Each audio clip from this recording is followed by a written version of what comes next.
Okay? So dito, doon daw ba nagpe-base yung mga tax na binabawasan natin?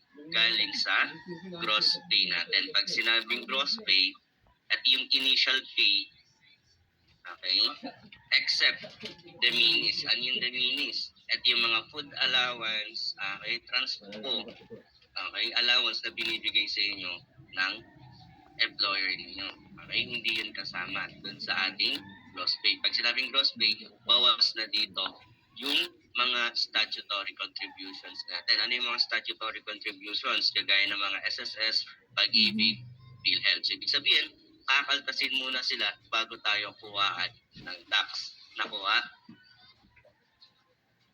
Yes, sir. Next. So, magkaiba yung withholding tax sa income tax return and then sa tax refund. Pag sinabing withholding tax, ito yung binabawas sa atin na tax monthly or kada cut-off. Again, withholding tax. Ito yan siya. Withholding tax. The tax taken out of your income before you get paid. Okay? It's either monthly or per cut-off. Okay? Since alat naman siguro, kinsenas katapusan, okay, per cut-off, so ganun binabawas. And then the ITR or income tax detect. Pag sinabing ITR, ito yung nire-report sa iyo ng employer. Okay? Based doon sa naging annual income mo or yung kinita mo sa isang buong taon. Okay? Nai-report nila sa BIR. Again, si income tax return, hindi ibig sabihin, meron kang parang cashback na tax. Hindi ganyan. Pag sinabing ITR, okay, at yung nire-report ng mga employer ninyo sa BIR kung pagkano yung naging kita nyo sa isang buwan. And then si tax refund naman, okay, pag sabi tax refund, dito na magkakaroon ng balik. Kaya refund, tinawag siya refund. Sabihin, meron kang refund. Bakit tayo nagkakaroon ng tax refund? Nangyayari to dahil yung mga sahod natin pabago-bago. So therefore, yung mga tax na pinabawas sa atin, pabago-bago din based dun sa ina-expect lang natin na ibawas na tax natin. Like for example, ng January, ang kinita mo or sinahod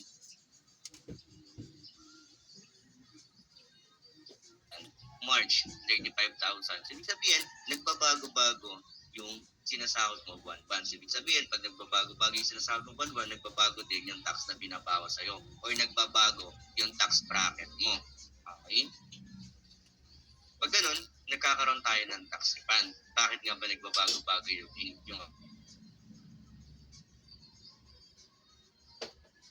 yung sahod? Like for example, sa Audible. Yes po, yeah. Nagalag lang po. Okay, so again, nagpabago-bago yung sinasahod natin kasi nga based dun sa mga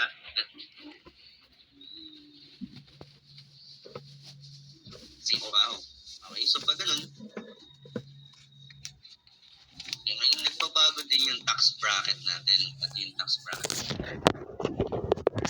Pag ganun, tayo? Qualify tayo sa tax refund kasi or mas mataas bayaran natin naman. Okay, so ngayon, meron tayong sinusunod na batas, 3 Law 2024. Ito, yung sinusunod na bracketing sa pagbawas ng tax base sa mga sinasahod natin.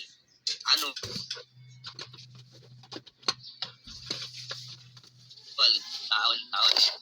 Okay. So dito, sa first tax bracket natin, 250,000 and below, hindi ka qualified sa tax. Okay? Kung meron kang sahod na 250,000 per year, okay? So dapat, ang sahod mo, buwan-buwan, is hindi tataas ng 20,833 para hindi ka qualified sa tax. Nakuha? Again? Yes po. 250,000 below non-taxable. Okay? Pag 50,000 sinasahod mo per year. Okay, ano to consistent to consistent tong 20,833. Okay, kapag hindi ka lalagpas dyan,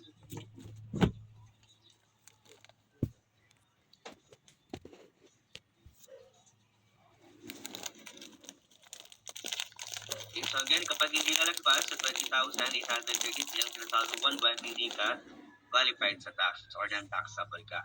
Okay? Pero kapag 2,000 to 250,000 and 1, okay, yung mga sosobra sa 250,000, ayun na yung magiging taxable natin.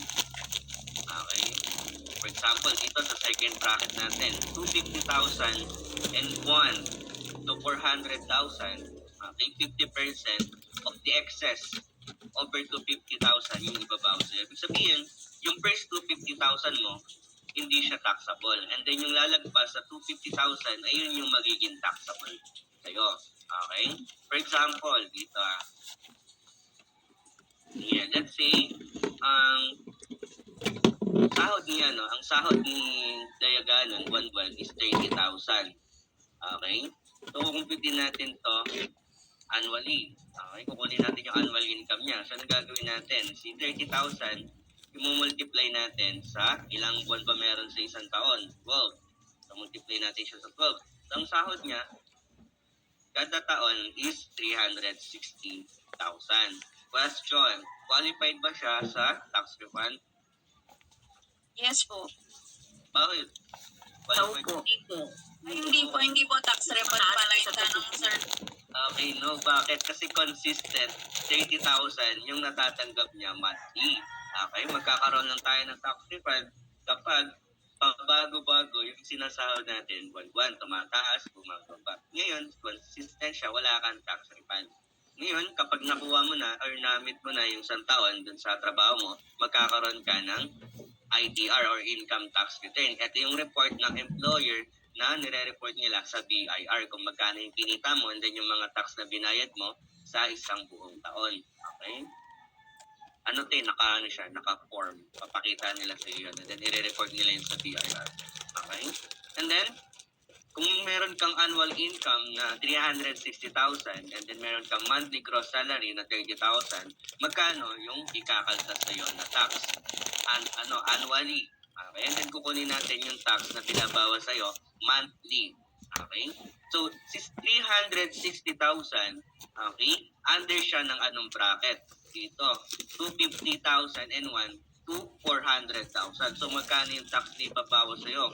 15% of the excess over 250,000. So, ibig sabihin, yung lumagpas ng 250,000, ayun yung magiging taxable sa'yo. Okay, nakuha.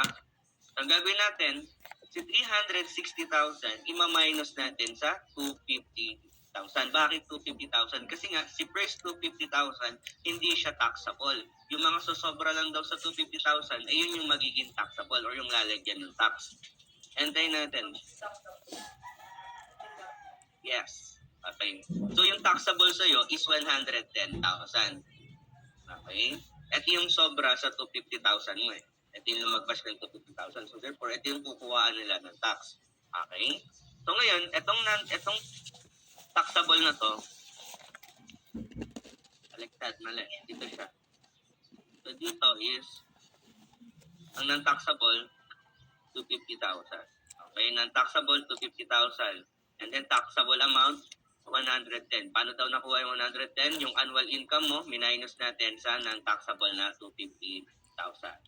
Okay? And then, magkano tayo annual gross income natin? 360,000. And then, ngayon, magkano yung magiging kaltas na sa atin annually kung ang kaltas sa atin is 15% buwan-buwan. So, si 110, i-multiply natin. Anong decimal ni 15%? Anong decimal ni 15%?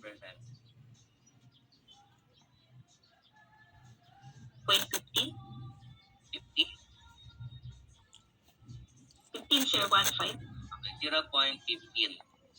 Okay. So, ang binabawas sa'yo annually is 16,500. Okay? Ngayon, paano natin malalaman kung magkano kinakaltas sa atin buwan-buwan? So, si 16,500, i-divide natin siya into 12. Okay? So, 16,500 divided by 12. So, ang kinakaltas sa'yo, kada buwan is 1,375 pesos kung ikaw ay may sahod na 30,000 pesos. And then, merong annual income na 360,000 pesos. Nakuha? Yes po. Yes, sir. Okay. Ang gagawin natin, ang first step is kunin natin yung monthly gross income natin and then multiply natin siya sa 12 para makuha natin yung annual income. And then, i-identify natin kung saan bracket siya under. Okay? So, dito siya. Paano naman kapag 400 to 800 yung ating tax? May nakalagay dito na 22,500 plus 20%. Ang tawag dito sa 22,500 na to is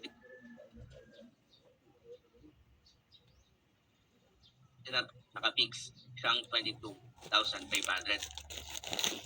Saan siya galing? Dito sa bracket na 250,000 to 400,000.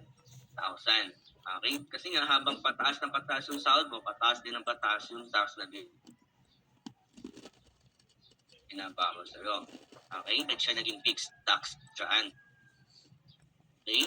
So since nasa 400 na nga tayo, 400,000 na ang kinikita natin, si 400,000, ima-minus natin sa 250,000 which is bracket 1,000 and then 250,000. Ma-minus natin siya dyan. So equals 400 minus 250,000 equals 150,000. And then si 150,000, i-multiply natin siya dito sa bracket na 15%. So equals 150,000 multiply by 0.15. So kaya lumabas 22,500. Nandito na siya sa bracket ni 400. Sabihin, itong 22,500, kinuha na siya dito sa bracket na to. Kasama na rin siya. Okay, nagpatong na. Nakuha.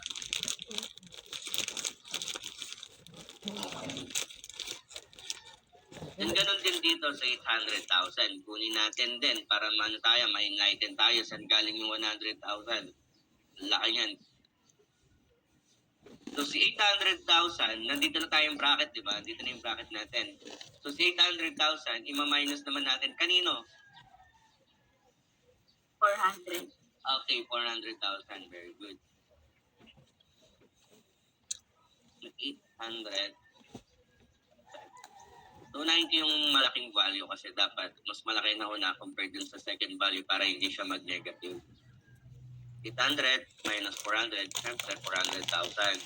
So, and then, si 400,000, i-multiply natin siya sa 20%. Okay? Kasi dito siya kinuha. Okay, so equals 400 multiply by 0.20 to 80,000. 80,000 lang, hindi pa umabot ng 102,000. Okay? 20% pa lang yung kinuha natin, hindi pa yung 2250 or 22,500. Kasama din po yung 22,500 yan kasi nga fixed tax na siya. Okay? So 80,000 plus 22,500, a total of 102,500 pesos. Nandito siya. Tama ba? Same sila, di ba? Ganun siya kinukuha. Nakuha?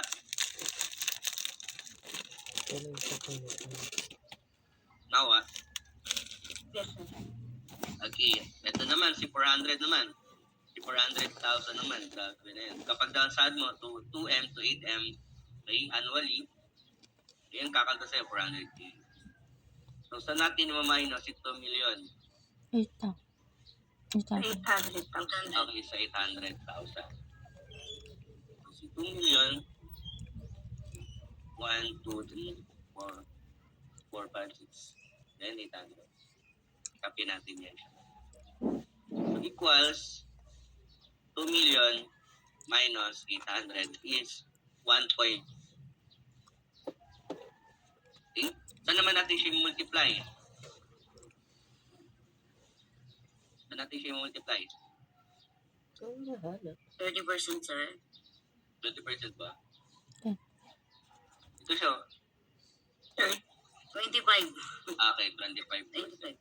Equals 1.2 million multiplied by 0.25 or 25%.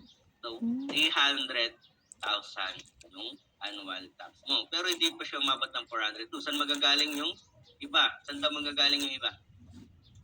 Para maging 100 or 402,000. Sa 102,500. sa 102,500 na fixed tax galing sa bracket na to. Okay? So equals 300,000 plus 102,500 pesos. So total of 402,500 pesos annually. Okay, or annual tax. Nakuha. Gets. Alam niyo na kung saan yung gagaling, paano kinocompute ng tax. Yan. So pag like for example, may anomaly pagdating sa pagkaltax ng tax ninyo, pwede kayo magreklamo. Sobra to How about, for example, kulang naman yung binabayaran mong tax dun sa expected tax mo dapat. Ano kaya sa tingin mo mangyayari? Kulang yung binabayaran yung tax compared dun sa expected tax based dun sa income mo. Kulang.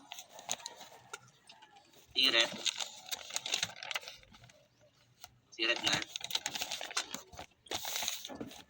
Ikakaltas siya, next, cut off.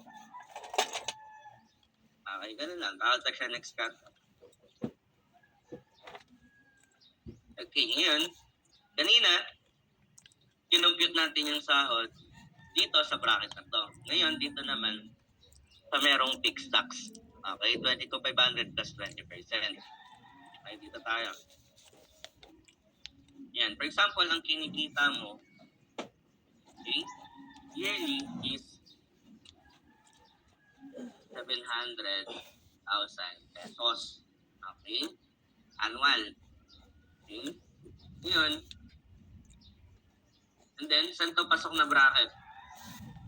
Saan daw siya pasok na bracket sa 700,000? 400 to 800. 400 to 800. So, ibig sabihin, meron na siyang fixed tax na 22,500 plus 20% tax.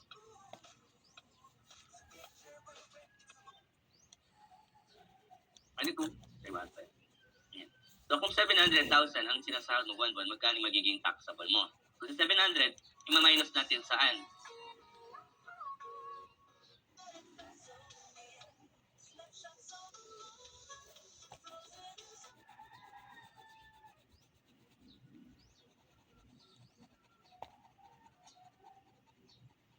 Saan? Saan daw?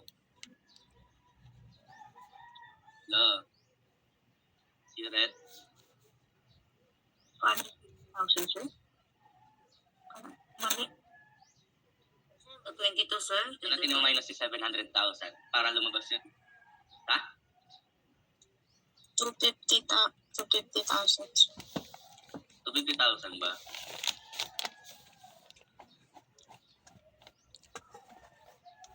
Eh, 400,000, sir. Dito sa 400,000. Bakit? Kasi nga, yung 400,000, bakit? Kasi nga, ang magiging taxable mo is yung mga lumagpas sa 400,000 sa sahod mo. So since the 700,000, nagpas na siya 400,000. So, ibig sabihin, kukumputin natin kung magkano yung sobra. Kaya ima-minus natin siya sa 400,000 para makuha natin yung sobra. Nakuha? Equals 700 minus 400,000 pesos. Kasi nga, kukunin lang natin yung sobra. And then, si 300,000, ito na yung magiging taxable. Diyan na siya magkakaroon ng tax. Okay, so again, reminder, bago kayo kuhaan ng tax, binawas na po doon yung mga statutory contribution. Okay, SSS, Pag-ibig, PhilHealth. Okay, so let's assume na yung mga nilagay natin dito, paltas na yung mga contribution na. Paltas na yung contribution yan. Okay? Ngayon, si 300,000 na sobra sa 400,000 which is the taxable amount, kukumputin natin kung magkano yung tax na kukuhanin sa kanya. Okay? So, 20%. So, equals 300 multiplied by 0.20. So, 60,000 pesos. Pero hindi pa yan. Kasi meron pang fixed tax na 22,500. So, equals 60,000 plus 22,500. So, total of 82,500 pesos annually. Okay, yung kinakaltas sa'yo. So magkano naman buwan-buwan kung meron kang annual tax na 82,500? So si 82,500 i-divide natin into ilan? 12. 12 po. Okay, well, para malaman natin magkano yung kaltas sa atin, buwan. O, meron kang 6,875 pesos na tax every month kapag ikaw ay merong sahod na 700,000 pesos annually. Kung magkano naman yung monthly income natin kung 700,000 pesos taon-taon yung kinikita natin? 700 divide 12. So, meron ka daw 58,333 pesos na sinasahod buwan-buwan. Okay? Kung ano naman yan, kinsenas katapusan. So equals 58 divide 2. By 2. Ayan, 29K sinasahod mo per cut-off. Just isang buwan, 58,000 sinasahod mo. Just isang taon, 700 pesos. Ngayon, kung per cut-off naman yung sinasahod mo, so per cut-off ka rin binabawasan. So equals 6,875 divide 2. So, kinakalta sa'yo, per cut-off is 3,437.5. Nakuha pa. Tanong.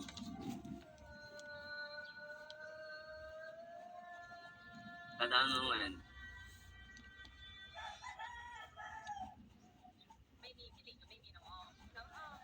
May tanong?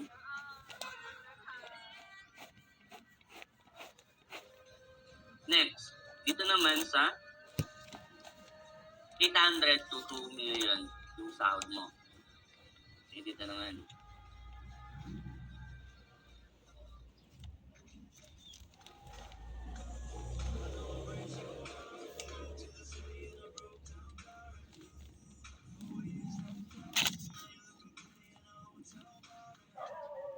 Ay, mabilis ba ako magsalita?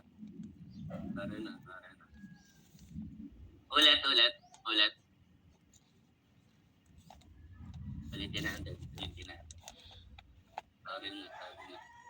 Okay, ulitin natin. Dito naman sa may fixed tax. Okay, dito naman sa may fixed tax.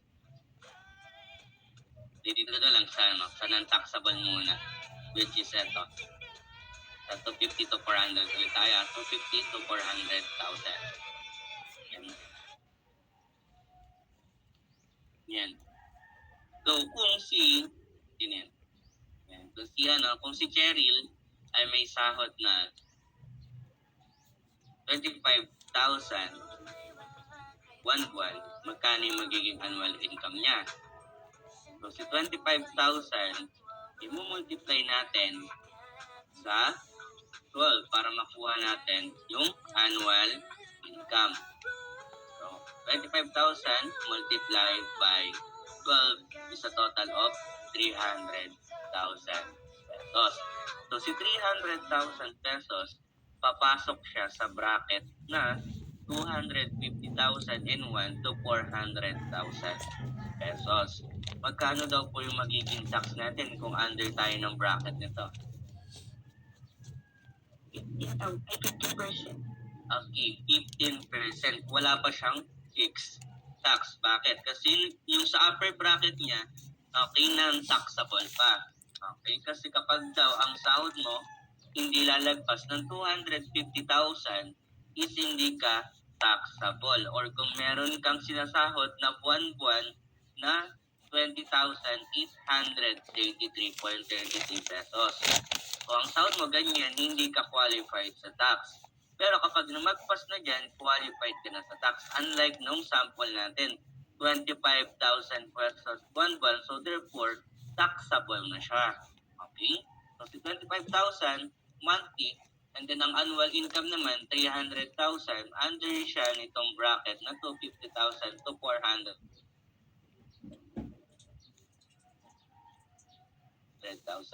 Again, yung taxable. Again, non-taxable. Ano lang yung magiging taxable? Yung mga sosobra sa 250,000. So kaya ang gagawin natin, yun na, tax natin dito sa annual income natin na 300,000 pesos. Ngayon,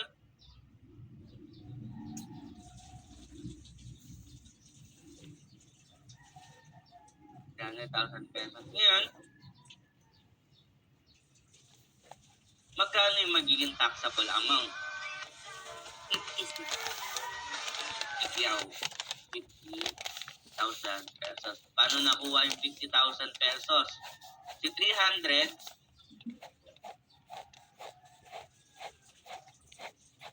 yung mag-i-subtract natin or mag kasi nga yung mga sumobra ng 250, ayun yung magkakaroon ng tax. Okay?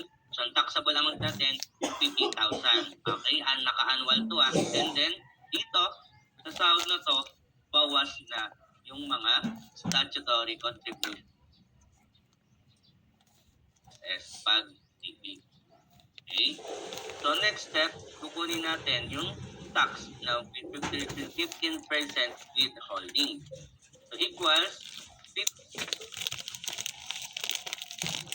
50,000 multiplied by 0.15. Okay? And then, enter. So meron kang 7,500 pesos na tax annually. Okay? So, kung meron kang 7,500 na tax annually, magkano naman buwan-buwan? So, let's see. 7,500, divide natin siya into 12. So, a total of 625 pesos monthly. Ngayon, let's say, si 25,000 is per cut-off mo siya nakukuha. Okay? So, divide natin si 25,000 into 2. Okay, so meron kang sahod na 12,500 per cut-off. Okay, 12,500. Ngayon, si 625 na kinakalta sa iyo buwan-buwan, divide natin into 2. Okay, so every cut-off na sahod mo 12,500, meron kang kaltas na 312 pesos na tax. Nakuha mo ba? Gets? Yes, sir. Okay, so that's the 250,000 to 400 bracket. Ngayon, proceed tayo sa next bracket natin, 22,500. Okay? Na may fixed tax na yan siya. So instead na non-taxable yung ilalagay natin, fixed tax na siya. Again, saan galing yung fixed tax? Sa bracket na 250,000 to 400,000. Okay? Bury natin yan siya.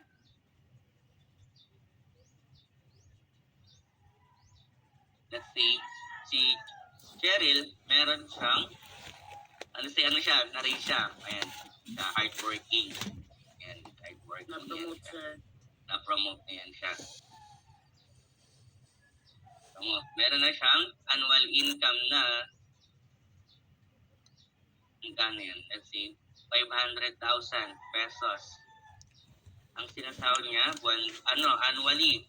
So, magkano naman yung per month niya? So, equals 500,000 divide 12. So, meron siyang sahod na 41,666 monthly. Magkano naman per cut-off? So, equals 41 divide 2. So, meron siyang sahod na 20,833 per cut-off. Okay? Quincenas katapusan. Okay? Next. Kung 500,000 yung sinasahod niya annually, magkano naman yung magiging taxable amount? So, si 500,000, saan natin yan siya ima-minus?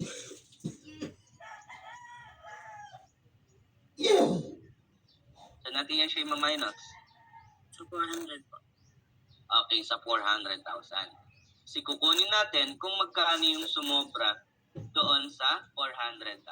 So, equals 500 minus 400,000 pesos. So, a total of 100K. Yan. So, sa 100K na sobra sa 400 is imumultiply natin siya sa 20% withholding tax. So, si 100, multiply natin yan 0.20. So, total of 20K.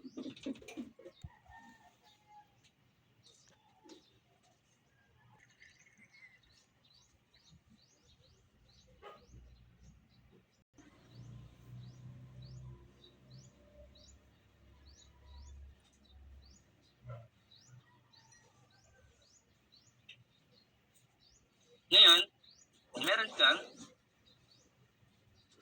20,000 tax dun sa ano mo, sa 100,000 taxable, magkano naman magiging annual tax mo?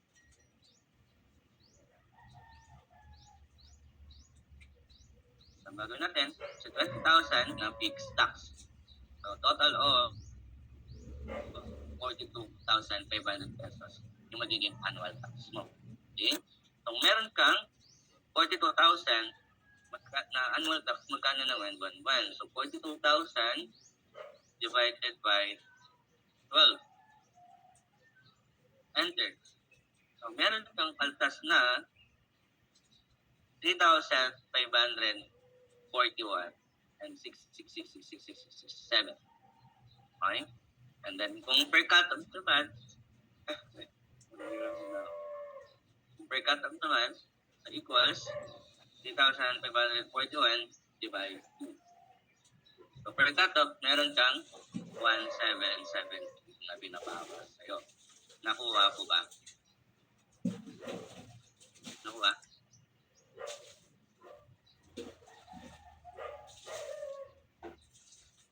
Nakuha? Gets na? Yung saliwa. Sir, paano kung halimbawa yung sahod is weekly, sir? So, ano yun? Divided by 4? Weekly? Halimbawa lang. Alim pa? Bibilang mo kung ilang week meron sa isang buwan and then i-divide ko siya doon sa account ng week na meron. Wala naman siguro ganun na weekly, grabe naman.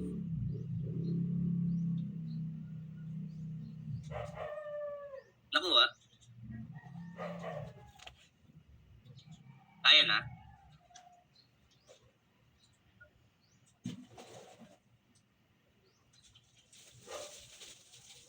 Ipopost ko siya sa G-Class and then meron akong given na ibibigay and then i-compute nyo.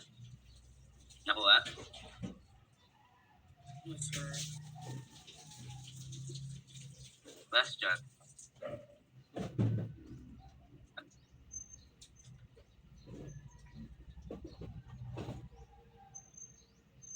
Ang walang tanong, sa hindi open ka